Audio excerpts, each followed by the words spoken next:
It's a well-known fact that Generation 1 Psychic types are hilariously, absurdly broken and unbalanced. In Generation 2, Game Freak attempted to balance them by adding two new types, Steel and Dark. The former resisted Psychic, while the latter was immune to Psychic and hit Psychic super effectively in return. The idea worked perfectly and Psychics were balanced out. However, there was of course much more to those two types than just beating Psychics. Steels of course gained much notoriety for having the most resistances in the game, among them being Dragon, the only type in the game to boast this distinction. It has been a truism since Generation 4 that a successful team needs a Steel type. Now, no one could claim that Dark types are overlooked. Since their inception, they have featured some of the best Pokemon in the game, including this one called Tyranitar. However, the nuances of the Dark type are interesting and deserving of more exploration. So we're doing just that. So what are the basics of the Dark type? It's weak to Fighting and Bug, and is resisted by Fighting, Steel in earlier generations, and itself. In addition to its Psychic immunity and resistance to itself, Dark also resists Ghosts. Now, this wasn't really relevant in the first two gens of the Dark type existence, Gens 2 and 3, as the physical special split was based on typing back then, and thus Ghosts, with their low attack stats, were not using Stab Shadow Ball. On the flip side, Stab Dark type offense wasn't much of a thing in those generations either. Stab Crunch was useful, but was more for super effective hits and special defense drops than for brutal neutral power, since the physical special split also meant it was coming from Tyranitar's lower special attack stat. Not low, just lower. Even Houndoom's stronger Crunch wasn't exactly a world beater. Given its solid but unspectacular base power and the lack of boosting items or moves, even Black Glasses only gave a 10% boost in those two gens. Let's start in the beginning with Gen 2's Dark types. In OU, it's primarily Tyranitar and Umbreon. Houndoom has a niche as well. Murkrow and Sneasel sadly do not. So once these Dark types switched in unscathed against an otherwise dangerous Psychic, usually from Executor but also sometimes from the likes of Jinx, Espeon, or Alakazam, what did they do? Well, they made use of another signature Dark type trait, Pursuit, whose switch punishing effect made it one of the best moves in the game based on switching. And what better use of it than those who received a stab boost? Having a Dark weakness became one of the most potentially debilitating hindrances a Pokemon could have. If you have a Pokemon weak to Earthquake, that's fine, you just switch out from it. But if you have a Pokemon weak to Dark, you don't have the same luxury of escape, and can lose your Pokemon without anything to be done about it. Of course, Dark weak Pokemon were still excellent, but the dance of the Dark weak versus the Dark type instantly became one of the most fundamental aspects of the game. Whether it was Tyranitar's bulk and solid pursuit power backed up by Crunch if push came to shove in a one-on-one, or Umbreon's low pursuit power and lack of Crunch offset by Toxic and its absurd bulk, as well as its lack of a water weakness making it the only pursuiter to reliably switch into Starmie, or Houndoom packing the strongest pursuit and Crunch in the game, pursuing was a crucial piece of many team strategies, as forcibly removing Ghosts and Psychics enabled many strategies. Most often, removing the Ghosts, Gengar, and Mischievous allowed Rapid to be used freely, thus making Pursuit a crucial aspect of Gold Silver Crystal's incredibly important Spikes metagame. Forcibly removing Ghosts allowed Tier King Snorlax to not account for them in its coverage. Instead of running Earthquake, it could more easily run Fire Blast for Skarmory or a mono normal set. The removal of Ghosts and Psychics also helped enable the full offensive potential of Machamp and its mighty Cross Chops. Of course, Pursuit's chip damage wasn't restricted to targets to hit super effectively.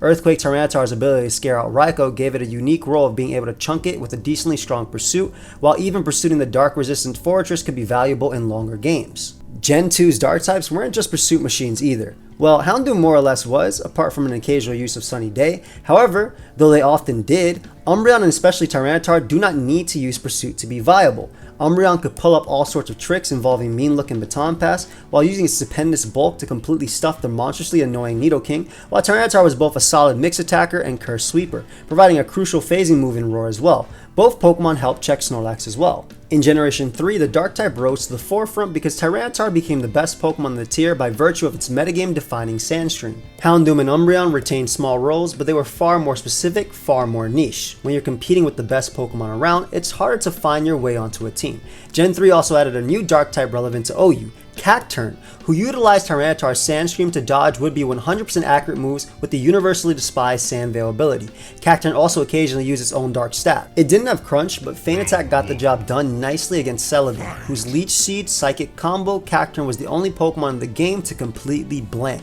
with Generation 3's buff of Gengar providing it Will-O-Wisp and Levitate that turned into one of the scariest Pokemon around. The role of the Dark type was now more to deal with it and less so dealing with Psychics. Two of the new Psychics and best Pokemon around, Jirachi and Metagross, had a secondary Steel typing that offset their would-be Dark weakness. Houndoom and most variants of Tyranitar were still quite good against many Jirachi sets, though they couldn't threaten to forcibly remove it with Pursuit, but they wanted nothing to do with Metagross's mighty physical attacks. Dealing with Gengar on the other hand was absolutely imperative. Its removal was partially to enable the key normal, ground, and fighting moves, yes, but also to ensure it didn't terrorize you all game long. Of course, there were other ways to do so, and Tyranitar, just like in Gen 2, did not always use its Dark Stab. In fact, more sets lacked Dark Stab than those that ran it. However, its pursuing capabilities, which also extended to other important Pokemon like Claydol and Choice Band Salamence and Aerodactyl, locked into Hidden Power Flying and Double Edge, were amongst the metagame's most important strategic tools.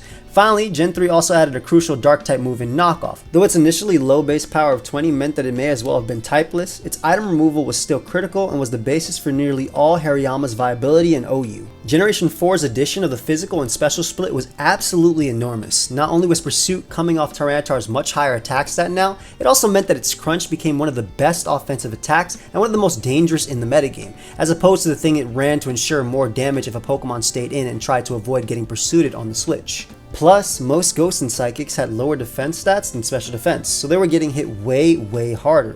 Choice Band Tyranitar now had two incredibly powerful stabs to work with, and a great Pursuiter as well as Wall Breaker, providing its team a ton of depth.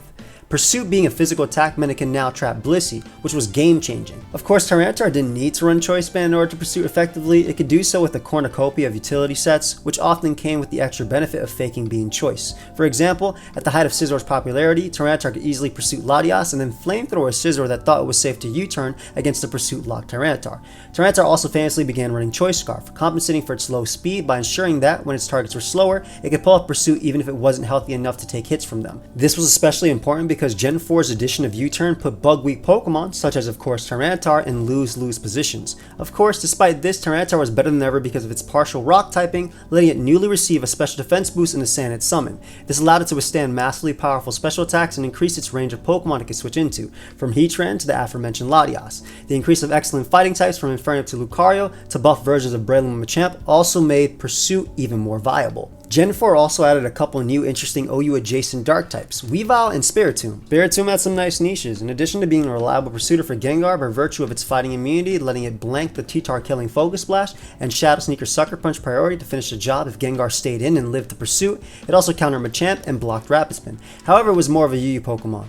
There, it maintained the fighting immunity to good use by blanking Alakazam even harder. The addition of Focus Blast to certain Dark Weak Pokemon's move pools complicated that already complex dance of the Dark Weak versus the Pursuit Dark type even further.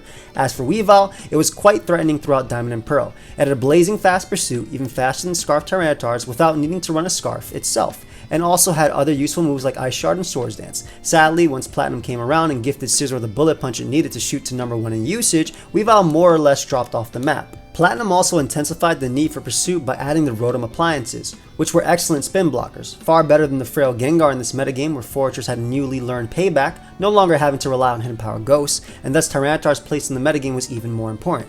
It of course had to be wary of Rotom's Will-O-Wisp, they lacked Focus Blast, but Burn was their just as efficient way of complicating their dance against the Dark type. Gen 4's addition of Resistant Berries also complicated this matter. With Kobe Berry, something like Azoth that would normally be devoured by Tyranitar could actually bait it in and use it to its advantage. Finally, Generation 4 added more ways for the Dark type to be offensively potent in its own right, meaning their stab was threatening for more opponents than just those weak to them.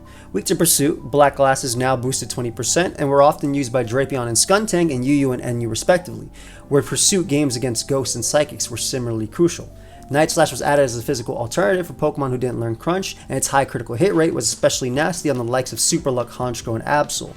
These Pokemon, as well as the aforementioned Spiritomb, also made use of another aforementioned move, which was an incredibly new Dark-type addition. Sucker Punch, effectively the strongest priority move in the game since most of its users were going to have Stab on it, unlike Extreme Speed, making it worth the drawback of failing if the opponent didn't attack.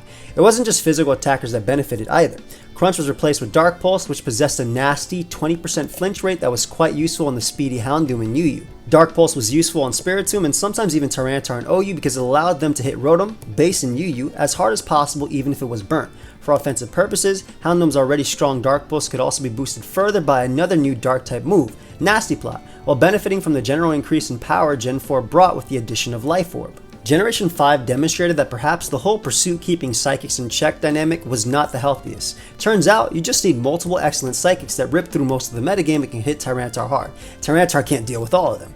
Power creep meant Latios was running around, Alakazam had been given Magic Guard, and a new Magic Guard Psychic Reuniclus was running wild. It resulted in skewered dynamic where the one of the psychics, sometimes helped by Jellicent or even Latias for the dual Lati Assault, would sacrifice itself to put Tyranitar in range of the other psychics. In mirror matches, this gave the metagame an RBYS quality where psychics were the only thing that could safely withstand each other. It took some time before people realized that though, so what happened before? Well, it was mostly similar to previous generations. Of course, there was that brand new aspect where Tyranitar had to contend with Rain and Sun and the threats on them like Thundurus and Volcarona. Its dark typing was most on display in such matchups with its weakness to Volcarona's Bug Buzz, as well as an occasional scenario where it switched into Scarf Politoed's Ice Beam and destroyed it with a Banded or Dark Gem boosted Pursuit on the Switch. However, Tyranitar's Pursuit capabilities for the most of the generation revolved around the internal conflict between the opposing Ghost type and its rapid spinning teammate. The only difference this time around, the Ghost type was Jellicent, and if its teammate was Fortress, it could get Tyranitar even more easily through Volt Switch.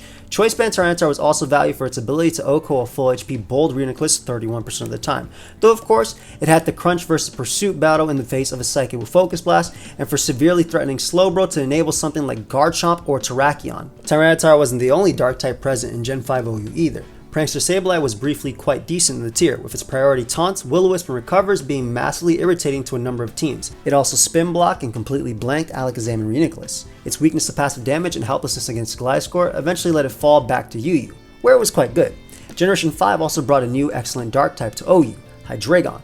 It was mostly thought of as a dragon type, of course, for good reason. Most of its sets throughout the gen didn't even bother with Dark Stab. Who needs anything other than Draco Meteor in coverage for steals? However, eventually players started fitting Dark Pulse on it. For Stallbreaker Mew, who was a massive pain for neutral attacks, for Jellicent and Slowking, who could be similarly irritating, and of course for Reuniclus. Hydreigon could be hard to fit, but is perhaps the most out-and-out threatening dark type seen in OU thus far. Generation 6 was a massive change for dark types. Sure, they had to contend with the new fairy types, but they were no longer resisted by steel, which was absolutely huge. Suddenly, Banned Tyranitar could effectively Pursuit Trap a fleeing Heatran, while Ferrothorn and Skarmory could no longer resist its crunch. Choice Banned Tyranitar thus became hugely popular support for Pokemon like Superior, Talonflame, and Mega Scizor. Of course, the biggest change was the utterly massive knockoff buff. This, in conjunction with the defog buff to be abused by its Defiant ability, and packing a secondary stab Iron Head that sent fairy types packing, quickly made Bisharp the most threatening dark type around, even more than pre-Oras Greninja. Gren often didn't use Dark Pulse at first, but began slotting it in late XY when Mew began dominating the tier.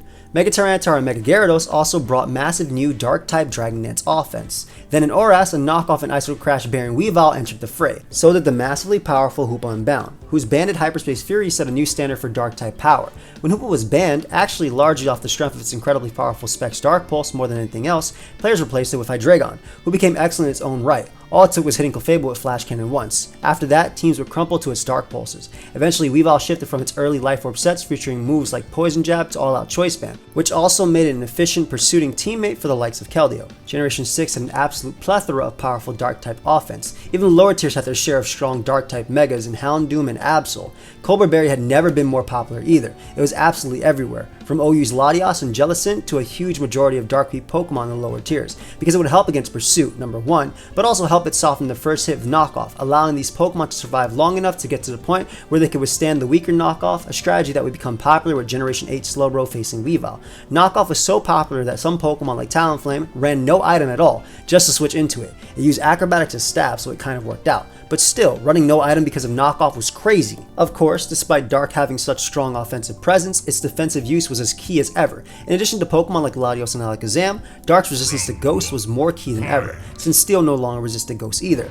This was especially critical early in the metagame in the days of Aegislash, but even afterwards, Gengar made several teams pay for skimping on the Ghost resists. Finally, despite all this insanity over Dark-type offense, there was a second Dark type that was banned from OU after Hoopa Unbound. It was the furthest thing from an offensive threat there was. But as far as defensive Pokemon go, there were fewer more obnoxious than Mega Sableye, whose Magic Bounce in conjunction with its fantastic bulk and recover made it one of the most irritating presence in the game, to the point where it was generally unhealthy. Weavile and Mega Sableye paired up on several stall teams before Mega Sableye Sableye was banned. Talk about large dark type influence. We also have to give a shout out to Ubers, which got its first true dark type in Generation 6. Yeah, Arceus Dark was good, but Yveltal was a bona fide dark type and one of the best, scariest Pokemon in the game. Its superb power bolstered further by its dark aura ability. Generation 7's huge influx of fairy types might have seemed like it knocked down dark types a peg. Plus, Sucker Punch had his base power nerfed, down to 70. However, Gen 7 also provided one of the best Pokemon in the game, Ash Greninja. To activate Battle Bond, Greninja utilized a Choice Spec set and its most spammable weapon, Stab Dark Pulse of course.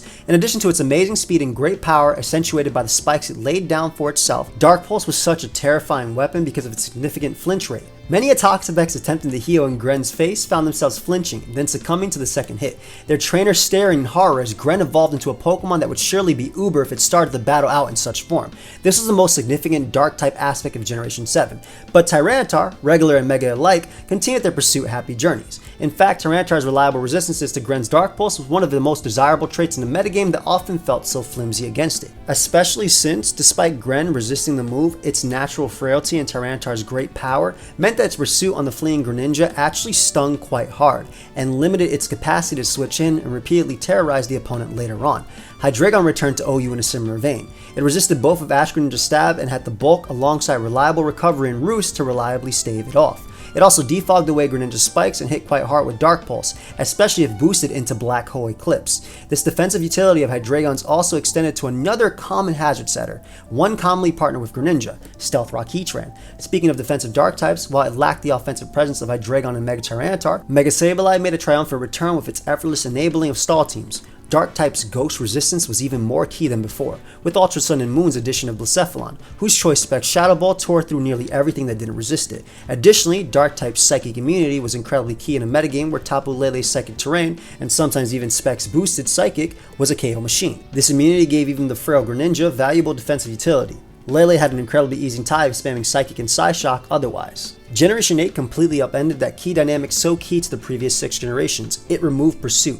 Dark types were still important, but they can no longer punish Ghosts and Psychics for switching out, and that led to the latter two becoming much better than before. Pokemon like Dragapult spam Spec Shadow Ball without fear of being punished for being locked into the move. At least previously, Tapu Lele also had a brutal Specs Moonblast to punish would-be Pursuit Tyranitar. But now, Pokemon didn't even have to account for Tyranitar, not just because they wouldn't be punished for it, but because Tyranitar's viability took a huge hit without Pursuit, and it was used less. Defensively, Dark types weren't quite the same, but offensively, they were still terrifying. Generation 8's addition of heavy-duty boots, as well as ease of switching in with the new cornucopia of switch moves, famously vaulted Weavile into one of the most long-lasting Pokemon in the metagame, which contributed to the likes of the aforementioned Cobra Berry Slowbro scenario. Without Megastones or Z-Crystals around to stuff it, Weavile's knockoff was infuriatingly impossible to switch into. The Crown Tundra also added Urshifu, whose stab, always crit Wicked Blow, was one of the most impossible moves to switch into, period, since the few Pokemon that resisted it were obliterated by close combat. It was eventually banned, but not until the Isle of Armor, though most players agreed it was long overdue. The Isle of Armor also had players attempting to deal with the monstrously broken Spectrier, a Pokemon that would have been incredibly manageable with Pursuit around, since it lacked Focus Blast or Aura Sphere or anything to hit Dark types with, but was nigh unmanageable without it around.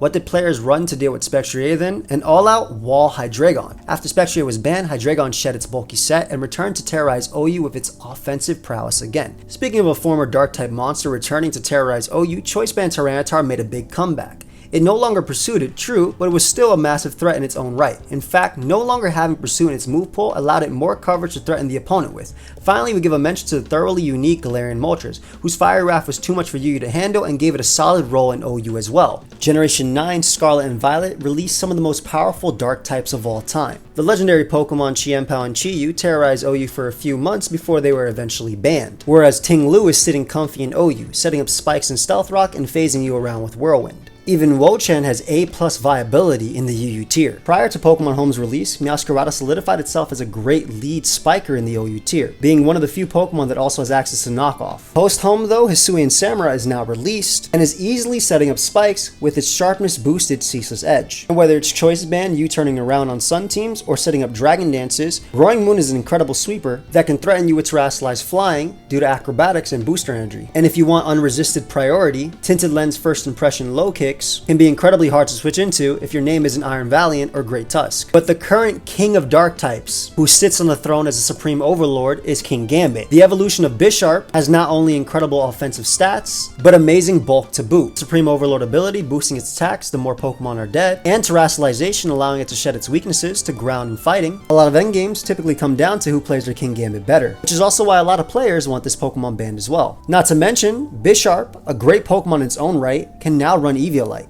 That's a lot of talk about dark types. And there's of course so much more that could have been mentioned, mostly in the realms of tiers beyond OU. Dark is a thoroughly unique type, and it'll be exciting to see where it goes as Generation 9 continues. No matter what changes to the metagame, influx of fairies, removal of pursuit, it's always relevant, and not just because it's one of Tyranitar's 2 types. If you enjoyed this video, make sure you let me know by leaving a like and subscribing. My end of the year goal is 400,000 subscribers, and if everybody who watched this video subscribed today, I could hit 400k by the end of the day. Make sure you check out my previous discussion video on how fairy types change Pokemon forever.